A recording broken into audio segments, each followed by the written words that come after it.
Bom, gente, retomando, primeiro eu peço perdão pelo áudio também, se estiver ruim, eu realmente não estou conseguindo melhorá-lo, mas enfim. Retomando, a ideia é terminarmos o primeiro semestre com filosofia, né, e alguns assuntos que vão cruzar a filosofia, como política, a própria, digamos assim, ciência social em desenvolvimento, né, com Rousseau, por exemplo. É, São assuntos que vão cruzar a nossa trajetória de política, de filosofia, perdão, do primeiro semestre, né?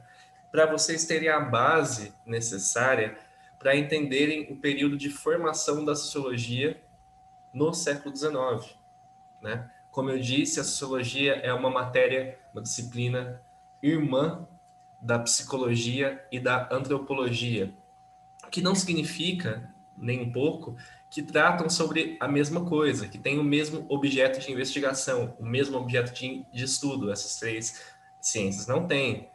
Mas olha que interessante, num contexto ali de imperialismo, de colonialismo, de descoberta e contato da Europa com os novos mundos, com os novos continentes, né, novos na visão deles, na visão europeia, né, o famoso Novo Mundo, ou Terceiro Mundo. Nessa necessidade de compreender aquele contexto social da época, né, a antropologia vai surgir como uma ciência que busca compreender o outro. Quem seriam os outros? Os povos que, segundo os europeus, eram os povos bárbaros, os povos atrasados, os indígenas na América, os povos nativos da África, da Oceania. A antropologia, então, nasce com essa ideia de diferenciação cultural, né? De entender o outro, né? A psicologia nasce com a necessidade de compreender a psique, a mentalidade, o comportamento do europeu do século XIX, né? E a sociologia, que é o que nos interessa, nasce com a necessidade de compreender a sociedade moderna, industrial, capitalista do século XIX, tá? Então, é um contexto importante para a gente entender, né, que vai que vai consolidar ali nossa base teórica, né, para entendermos o contexto de formação da sociologia e veja como há uma linearidade temporal, lógica, histórica, né? Então a gente vai passar pela filosofia social de Comte, que por muitos é tido como o pai da sociologia, né? E a formação da sociologia no século XIX, né? Na Europa. Aí, depois, inclusive com Comte, né, é porque ele é um filósofo social, mas a gente vai para as teorias sociológicas clássicas, né? Que é uma parte mais pesada, uma parte mais puxada, mas que é talvez a mais importante, assim, né? Que são os três porquinhos da sociologia, né? Karl Marx, Durkheim e Weber, né? Em nível de ensino médio. Então, a gente vai passar por esses autores e assim, eu vou tentar abordar coisas diferentes do que eu já abordei ano passado, que tem aulas gravadas, então eu vou pedir para vocês assistirem algumas aulas, né, que eu já gravei, tal, para eu não gravar as mesmas aulas, né? Acho que é importante ter esse repertório um pouco mais amplo, né, e abrangente.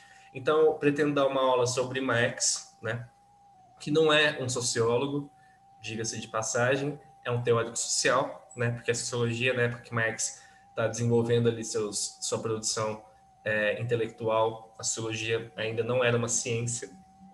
Ele é um teórico social, um teórico do capitalismo, um comunista, teórico social e teórico do capitalismo moderno. Aí eu pretendo dar uma aula sobre o Manifesto do Partido Comunista, né? Acho que é importante porque é uma obra base e uma das mais lidas da história mundial, né? Aí a gente vai falar mais da formação consolidada, com método e digamos assim, resoluta, né, da sociologia. Uma forma mais consolidada da sociologia, né, de sociólogos mesmo que buscaram ali identificar na sociologia o objeto de estudo dela, identificar na sociologia qual seria o método de conhecimento dessa nova ciência, né? E aí a gente está falando mais de Durkheim e Weber. Eu vou dar 2 aulas de Weber porque ele é um sociólogo muito importante e que não deu tempo no ano passado de eu dar muitas coisas sobre ele. Eu dei mais de Durkheim do que dele, então eu vou preencher essas lacunas, né, e dar aula sobre Weber, tá? E aí a gente está falando ainda do final do século XIX, começo do século XX. A gente está falando do começo da modernidade, da primeira modernidade lá, que é produto das revoluções burguesas do século XVIII. Né? E que a sociologia quer compreender essas transformações sociais, né? Esses impactos sociais. Aqui a gente está falando da passagem do século XIX ao século XX, o contexto histórico, né? Portanto, começo do século passado, né? Começo de 1900, e a sociologia das cidades industriais, né? Vou passar para vocês algumas abordagens, alguns conceitos e alguns temas da sociologia das cidades industriais, né? Sob a perspectiva sociológica de Weber e principalmente de Georg Simmel, né? Grandes sociólogos alemães, né? Que são fundamentais para a ideia de formas de existência humana dentro da dinâmica urbana capitalista, tá? Aí a gente vai chegar mais para metade do século XX, né? Primeira metade, mas a gente vai avançar umas décadas no século XX, tá? Anos 30, 40, e vamos falar sobre indústria cultural, escola de Frankfurt, né? As questões do capitalismo industrial da primeira metade do século XX, né? Novos meios de novos meios de comunicação, né? De massa, novas tecnologias, né? Rádio, televisão, cinema, né? E como isso, para os teóricos críticos de Frankfurt, né, impacta a vida humana, né, aliena os indivíduos, né, padroniza a cultura, padroniza a conduta humana, né, mercadoriza a cultura, né, como as grandes corporações moldam, determinam as visões, os valores, as visões de mundo, os valores, as condutas, a mentalidade humana. Né? São essas questões que os teóricos críticos de Frankfurt vão abordar.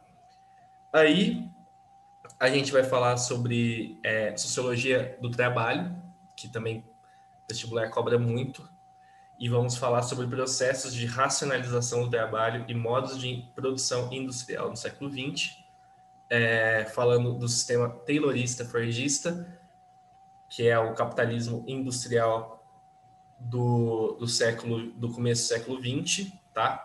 O capitalismo industrial mais antigo, mais ultrapassado, ao capitalismo industrial toyotista, que é mais moderno, mais robotizado, que seria mais do tempo atual. A gente vai falar desses avanços, né, e as problemáticas. Aí a gente vai falar sobre esse período que é muito importante também na sociologia, de meados do século XX, né, que vai do totalitarismo dos anos 30 e 45, né, a formação social do nazifascismo, estados totalitários do século das décadas de 30 e 40, né, período posterior à grande crise de 29, da Bolsa de Valores, estados totalitários, né, a subordinação dos cidadãos, né? A submissão dos cidadãos em relação a esses estados totalitários, né? E aí a ascensão de regimes como o nazismo e o fascismo ao welfare state, né, ou estado de bem-estar social, né, que configura ali uma nova forma de desenvolvimento político, econômico, né, depois da Segunda Guerra Mundial, né, de remodelação, de reformulação, perdão, da Europa, né, e de construção de uma democracia moderna mais ou menos eficaz, né, ali num contexto de Guerra Fria, né, de 45, 75, mas é um momento de grandes avanços no que diz respeito a direitos sociais, políticos, né, e econômicos.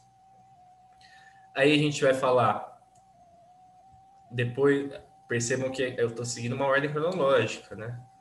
A gente para em 75, mais ou menos. Claro que não é nada preto no branco, né, gente? Às vezes eu ponho uma data aqui, falo que começa em tal ano, mas às vezes começa um pouco antes, um pouco, tem fenômenos que acontecem um pouco antes, um pouco depois, isso é normal. E aí, mais ou menos nos anos 80, surge uma nova força política hegemônica em âmbito e nível mundial, que é o neoliberalismo no final do século XX, mais ou menos nos anos 80. E aí eu vou mostrar para vocês o contexto histórico, político, econômico e cultural do surgimento do neoliberalismo, né? E as transformações, os impactos sociais da globalização neoliberal, né? Hegemonia dos Estados Unidos, hegemonia do capitalismo mundial, né?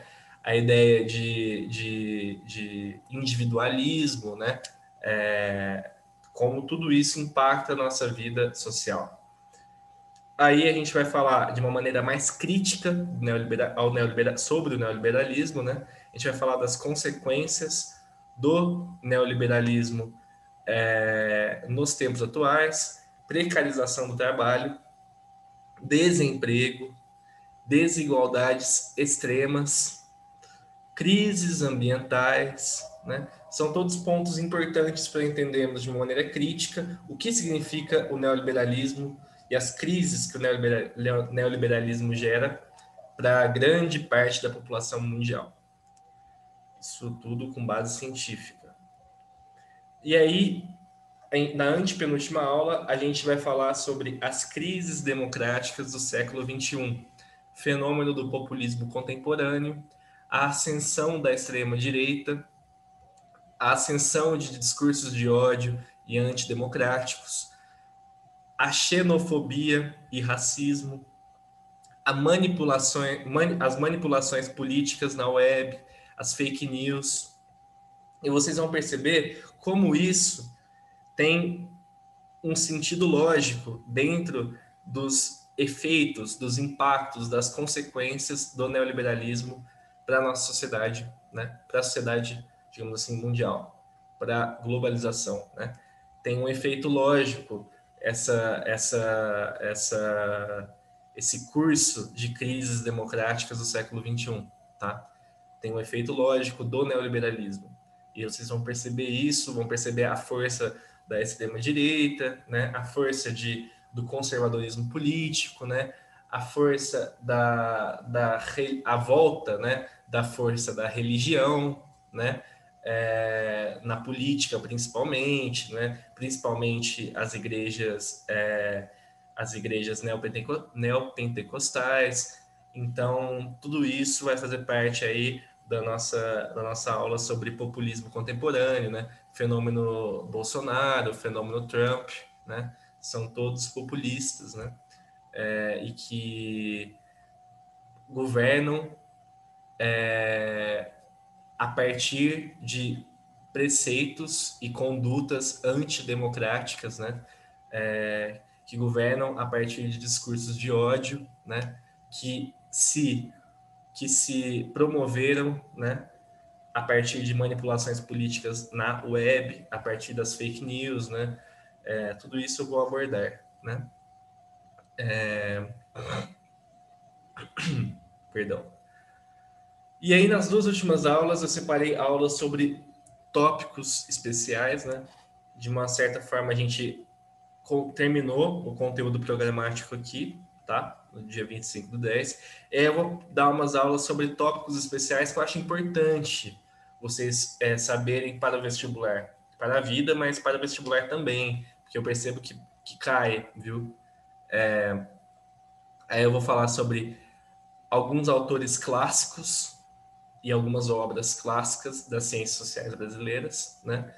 Principalmente Sérgio Buarque de Holanda, Caio Prado Júnior, Gilberto Freire, Florestan Fernandes, se der tempo, Darcy Ribeiro. Pelo menos esses 5 são importantes falar, tá? Questões ali que envolvem racismo, que envolvem escravidão, que envolvem os impactos do colonialismo à sociedade brasileira, né? A submissão aos Estados Unidos, a submissão ao capitalismo internacional, né? São todas questões abordadas por esses autores, né? A formação da nossa identidade cultural. E aí, no último tópico, outro tema importantíssimo, importantíssimo, que cai bastante, é a antropologia, mais voltada para a antropologia e cultura, né? Que, que trata sobre as reflexões, né? Acerca do etnocentrismo, do relativismo cultural, assimilação, aculturação, esses processos de como enxergar o outro dentro da alteridade, ou seja, alteridade é justamente esse verificar no outro, né? A cultura do outro mesmo, né? E de que forma isso se relaciona com etnocentrismo, né? Quer dizer, como pensar a cultura do outro, né? A partir da minha cultura, né? Isso seria um etnocentrismo, por exemplo, né? Colocar a minha cultura no centro, né? E pensar o outro a partir da cultura da minha própria cultura, né? Relativismo cultural, que significa, resumidamente, você não colocar seu próprio juízo de valor na cultura do outro, né? Assimilação, né? Que é justamente o outro geralmente oprimido, né? Que passa a realizar condutas culturais, digamos assim, das classes e da ordem social dominante, né?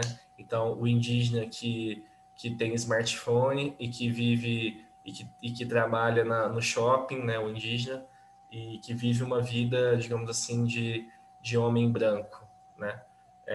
De homem branco europeu, né? Processo de aculturação, né? O que significa apropriação cultural, são temas relevantes, assim, e que são muito polêmicos, né?